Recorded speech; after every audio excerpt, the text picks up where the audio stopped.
Marshall News and Views show. I'm Elaine Conyers, and our guest today is Glenn Olson, who is the Marshall Public Works Director.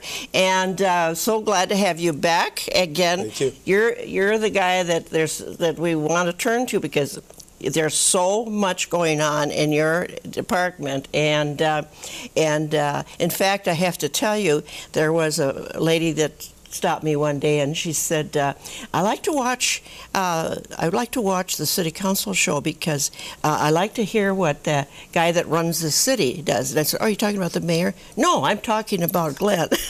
So that's a compliment. Well, I know that the last time you were on the show, we talked about the plans for 2016. But at that time, too, you had a 5-year plan. We didn't get to it. Mm-hmm. So let's see if we probably won't get it all covered, but let's start anyway. That's interesting that people like you have the vision to look ahead and plan ahead like that for 5 years. That takes a lot of work and a lot of concentration. But it's wonderful. It's very good for the city that have that kind of leadership. Maybe a couple of things first on what a capital improvement program is. And yes. that's a listing of potential projects that we're planning for over the next 5 actually to 20 years. Oh. We work with the Minnesota Department of Transportation and others to try to develop a long-term vision for not only the city but the state. And what the state has now is the 2050 project that looks out to the year 2050. Yeah. Wow. We also have within that a 20-year program, within that shorter 5-year programs. So we concentrate on the 5-year programs locally for development and funding. But just so you know, we have groups of individuals and entities that really go out a lot further than that for planning as well. Knowing that the further you get out on the plan, the less set in stone they are. Okay. And of course, the closer they get to this year, the more in stone they have to be because of all kinds of different items like funding. Mm-hmm. That's always a big issue, and need. Yep. And sometimes the needs change.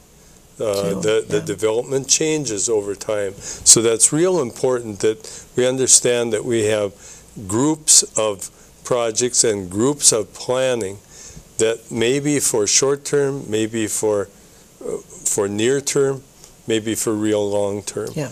And so what we brought last time, and we only got through the first year because that was really the most important. People kind of want to know what's going to be happening next year. Yep. Am I in a special assessment district? Mm-hmm. That's always on people's minds too. What might be my contribution for the project? So we concentrate on those near-term projects quite a bit. We have public informational meetings. We have individual neighborhood meetings for those individual projects that we're having this year. But then we have a wider group of interest that might be the 5-year program. What can I be expecting 5 years down the road, 2 to 5? Yeah. So what we ask the council to do generally is to really commit themselves for the 1-year project. Mm-hmm. We have to understand what the budgetary constraints are for our projects, how we're going to fund them, what projects take priority, which streets are the worst. We work with Marshall Municipal Utilities and our wastewater department specifically as our 2 main utilities that we work with for specifically, okay, what water mains have been failing in the last year. So we've got some water main areas that have been failing. So they say, we plan to do a replacement of these 6 blocks of water main. And then we go, okay, if they need to tear up the street for the replacement of water main, what's the condition of our sanitary sewer? So we have our wastewater department go out with their televising, and just so you know, we call them dirty movies, but they really aren't. They're dirty. They are, yeah. Yeah, so, but we go out and we take these movies of sanitary sewer condition, and many times, because the age of the water and sewer are similar, they'll probably be in similar shape. And if they aren't in good shape, we don't want to tear up the street one year and then next year come and tear up the street again for the sewer. Sure. Yep. So once those two things are looked at, then we look at the storm sewer as well. That's the sewer system that carries away the runoff water from your lot and from the streets.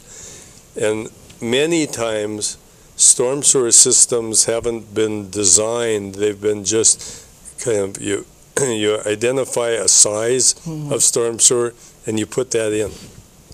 Well, experience has shown us that it may be adequate, it may not be big enough. It may be as big as you can put in because of other circumstances. The location and condition of the manholes and catch basins and those kinds of things deteriorate over time too and maybe need to be upgraded. After we look at those three things, then we look at other things that may need improvements, like the curb and gutter, if that's settled or not a nice profile, driveways and sidewalks. Recently, sidewalks have really been a item for improvements citywide, and the council has taken the stance too that they want to have not only vehicle transportation but also transportation for walking and bicycles and those types of things. So we take all those things into account when we develop our 5-year plan. So the 5-year plan then is based upon that first critical year that's funded, and then all years after that. The second year is we call just as important, but maybe we don't have all of the information yet. We don't have the schedule tied down yet. So everything from the second year to the 5th year that we have can be moved around a little bit, and even the things on our first year's priorities, for instance, I'll give you an example. Our Tiger Drive development project out by the high school, we have postponed for a year because of the development all around it with the sports center, the ball fields, the changes to the high school area. So we've postponed that a year just to get everything else in that area underway and completed. Then we'll do some improvements to that area. So that's just an example. So what we have here and what I have on the table here is what we use for planning. We have the maps that show each of the projects for the next 5 years in different color coding, so that it's fairly easy to take a look at the project map and associate with the legend that we have for each individual project area for that year. That kind of helps, okay, where are we doing our projects? What part of town? I'll give you a good example. We have 2 different years for improvements out at the industrial park.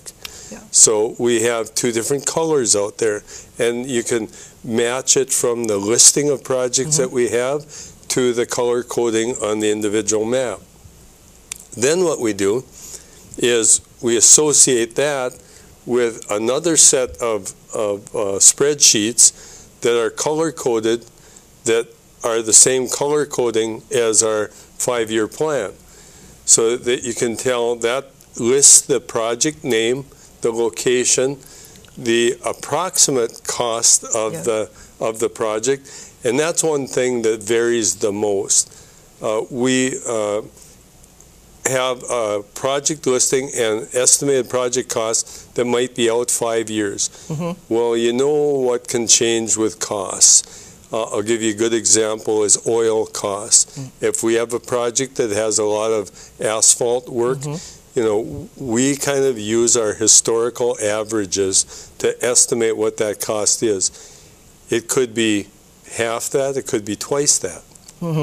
So those get improved as we come along in years, and that's not just with asphalt and oil prices, that's with everything that we have. We have concrete, we have pipe costs, we have all kinds of different costs that are associated with different items. So that changes, that can change significantly for cost, and when we get closer then to the year that we're going to do the project, that estimate has to be fine-tuned and made better and estimated closer, but we don't have a real detailed estimate till the project is put together, designed, each individual quantity estimated, and then we associate a price with it. So we just want to make sure that people understand that when we do a 5-year capital plan with the budgets with it, that's a good estimate, but it needs to be able to be changed periodically. Sure. So now, I think after just that discussion, I'm going to start with our, we've already done our 2016. Yeah. I've already indicated that the Tiger Drive project from our last program is probably pushed back a year, so that will be estimated in our 2017. But I'll just tell you where some of those 2017 projects might be. North 7th Street, water main replacement and reconstruction. North 7th Street is a heavily traveled street for primarily agricultural products to the elevator located on 7th Street to ADM. Yeah. Okay. ADM uses that area for that road for access to the elevator. They also have outside storage facilities on the east side of 7th Street. We also have McLaughlin and Schultz is there. Yep. We also have the Flint Hills oil station along there. So lots of heavy traffic. Yeah. And that street is fairly old now, you know. You probably remember when that was put in, but it needs reconstruction. In addition to that, many loads of lawn disposal gets put on there because of going up to the disposal site. Yes. Yeah. Right. So we have a lot of tree branches and leaves and grass and garden waste and all kinds of loads of traffic going up there. Those loads aren't heavy, but there's lots of them. There's lots of them, right? Yep. So that's kind of one that we're looking at. Fairview Street and Robin Hood Lane, bike trail reconstruction. We always try to schedule a bike trail reconstruction one a year because of the aging of the bike trails are such that you have to kind of do a little at a time, otherwise everything goes at the same time. Saratoga Street reconstruction. That's something that we've been discussing for some years. Saratoga Street from essentially College Drive to C Street, at least that area. We have significant issues there with storm sewer and the condition of the roadway. An industrial park replacement project, we are looking at the older parts of the industrial park now that do have heavy truck traffic that might need some reconstruction each year. There again, they're getting to be that age where you need to do a mill and overlay. Maybe not a total street reconstruction, but we need to do that a little bit. 2018 street, West Line Street and North 3rd Street reconstruction. That's the area to the northeast of the Varsity Pub area. So we have that area that's in need of some reconstruction, water, sanitary sewer, storm sewer, that sort of thing. South 4th Street reconstruction from Country Club Drive to Dunedin Avenue. Industrial Park Replacement Project up at Superior, Huron Road. Another bike trail section of rehab. North First Street, from Main Street to Marshall, West Marshall and West Redwood. That's in that same neighborhood. We like to take kind of pockets of areas at a time that were probably originally designed and built about the same time. Now it's time for some reconstruction of those streets. 2019 projects. We have some street reconstruction. South 4th Street reconstruction from Dunedin to Elaine. Another industrial park replacement project, and some more bike trail replacement. Now way out at 2020, Saratoga Street reconstruction from C to Southview. That's the next stretch. Kennedy Central Washington sanitary sewer replacement. Bike trail rehab again, and some street reconstruction work, not necessarily defined for a specific location, but a placeholder that there will be something to do there.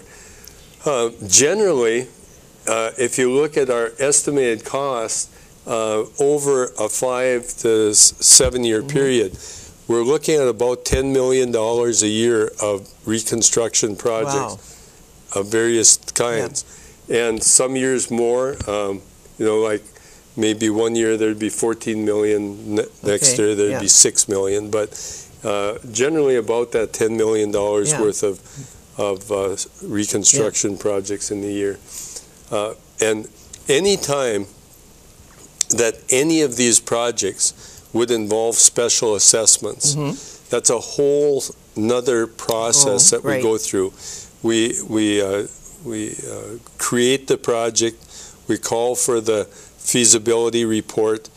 After that is done, we go on to plans and specifications. And then during the time of plans and specifications, on a special assessment project, we have a area meeting. And we show you everything that we believe is necessary to keep the infrastructure whole, like the water and sewer and storm and streets. And then we have a lot of discussion with the property owners, specifically concerning driveways, access during the project, post office boxes sometimes, cost, of course. We want to make sure that they understand their approximate cost of special assessments. Sidewalks have been a big issue for discussion of which side of the street or both sides of the street. Parking or no parking or width of street. There's a lot of things we discuss at those public meetings, and believe me, we take all the comments that we get at those meetings into consideration in our design development. We want to make sure that we do, because when we bring the project forward to the council, there still may be questions, and we still invite all the public to attend. But we've already had the opportunity to meet with all the people and talk about the project and discuss what we're proposing. So it's not a surprise, and it's not something that we bring up to them at the council meeting for them to ask questions about. Always we say, if you still have questions, certainly come to the meetings and talk about them, or express your concerns, or maybe we didn't, maybe we took a tree out that you think should be relocated, or something different done there. So we get down to really the very basics of the project. If you know something about your neighborhood, if you know something about a traffic control, like a stop sign or a yield sign or a crosswalk in your neighborhood that you have concerns about, we want to hear that. Well, we want to hear it before we've got a contractor working out there and somebody comes up and says, well, didn't you even take a look at this? Well, we try to, but I suppose it doesn't always follow through. People don't always come or are unable to come to the meetings. So That's there's always that element of surprised sometimes. Yeah, and nothing is better than having the people who live there come in and give comments. Right.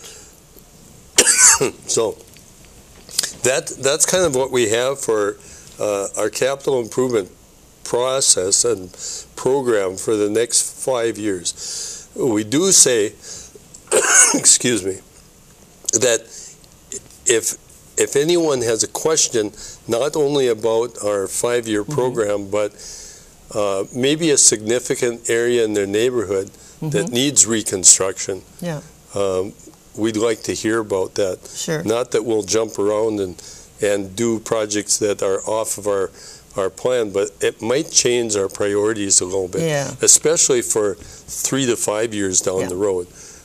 So that's, I guess, what we want people to understand is that the city has a short-term plan, a medium-length plan, and we work with other agencies to provide kind of a master plan for it down the road.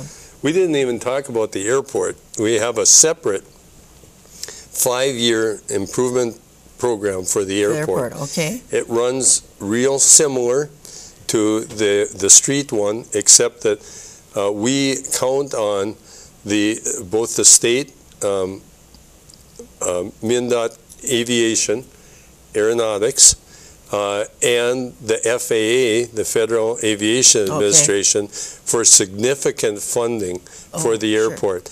That's not something that, a majority of our residents use, but it is used significantly by the business population and by private pilots and that utilize that facility. Now, in order to have a network of airports, it's important to the state and the FAA to have good, maintained airports around the country, and that's why they commit to the funding that they commit to. Marshall has been very pleased with the participation that we've had over the years for the development at our airport. One of the best airports in the state and region. So there's a real financial commitment to it, but there is a transportation-wide commitment to this airport as well. And so you've seen that over the years, the development of the west area for general aviation, and most recently over the last 5 to 10 years, now the development and continued development of the east side or southeast side of the airport. That will continue to develop, and we're working with private and public agencies for that development. We started, that east development with a bridge that didn't have a road to it yet. And still people talk about the bridge to nowhere. The bridge to nowhere. But then, there was a commitment over time, because there isn't unlimited funds to build everything at once. And so the bridge was built, the roadway was built. Then after that, a ramp was built, some fencing, some access, parallel taxiways, wonderful runway extensions. We can handle a lot more aircraft than what we currently handle today. But, even as an emergency airport, it has the facilities necessary to handle fairly large-size airplanes when it needs to. So it's kind of the same, but it's different in its funding and its purpose. But we have 5-year capital improvement projects for both. And if anyone would have any questions of their area or what areas, we do have this on our website as well for the map of our 5-year capital improvement plans. If you have any questions about those, give us a call or stop by anytime. We kind of enjoy having people come in and that have interest in, even if it's something that's 5 years down the road. So. Well, that's great. Now, I just wanted to back up a little bit to that industrial park.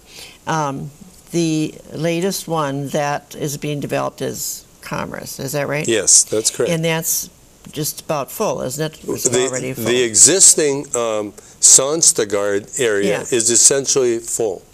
We have a couple of lots left there. So this is the area. It used to be called the DeRook property, and it's located west of the Merit Center and northwest of the area now that's really developed. This area is bare farm ground, bare field that we haven't developed at all yet.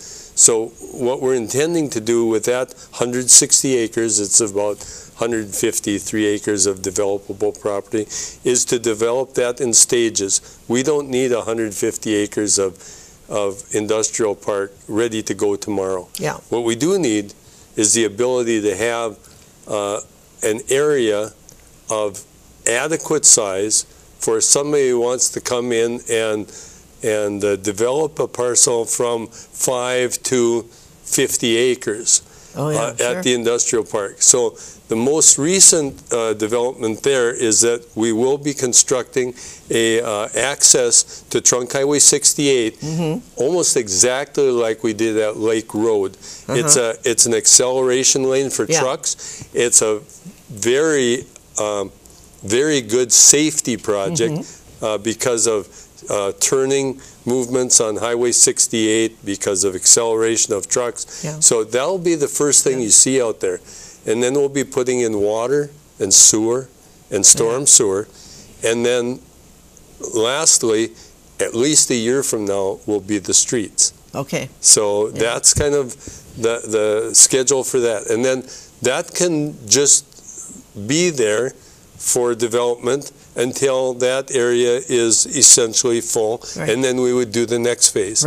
So we're doing it in stages. We're keeping our development costs as low as they can be, but we're planning for the future for industrial park expansion. That's really important for Marshall.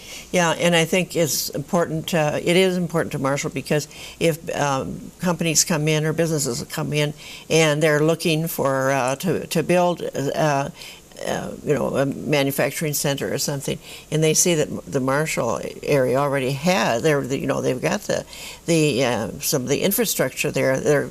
Well, I guess they're ready. Let's move in there. So it's really good for business. They're called shovel-ready sites, and that's important for our economic development people to be able to pursue those businesses, because businesses don't come in and say, do you have something ready for us in about 5 years? No.